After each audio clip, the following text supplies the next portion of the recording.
সম্মানিত প্রিয় বন্ধুগণ, ফরজ নামাজের পরে যে সকল নফল নামাজ রয়েছে তার মধ্যে অন্যতম একটি ফজিলতপূর্ণ নামাজ হচ্ছে সলাতুল ইশরাকের নামাজ।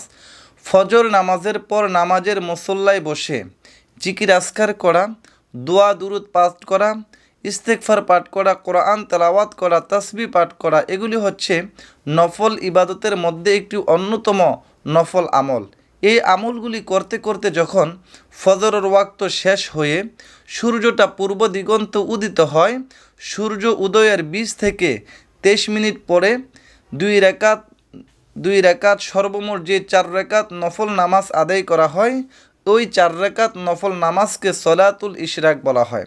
সলাতুল ইশরাক একটি গুরুত্বপূর্ণ নফল নামাজ, এর অনেক বেশি ফজিলত রয়েছে। এটা আমার কথা নয়, তিরমিজি শরীফের 586 নম্বর হাদিস, আন আনাস ইবনে মালিক রাদিয়াল্লাহু তাআলা আনহু قال قال رسول الله صلى الله عليه وسلم من صلى الغداة في جماعة ثم قعد يذكر الله حتى تطلع الشمس।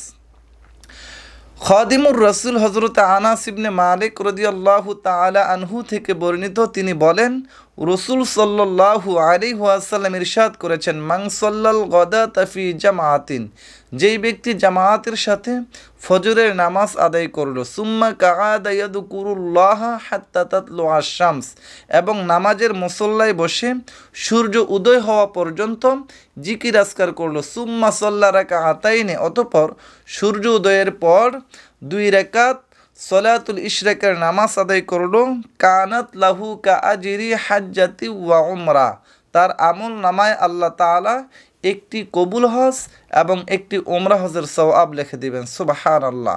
সুতরাং প্রিয় বন্ধুগণ, আমরা সকলে সর্বাত্মক প্রচেষ্টা করব আমরা যেন ফজর নামাজের পরে এই নামাজটা সলাতুল ইশরাক আমরা আদায় করতে পারি। আল্লাহ যেন তৌফিক দেন। আমিন। আসসালামু আলাইকুম ওয়া রাহমাতুল্লাহি ওয়া বারাকাতুহু।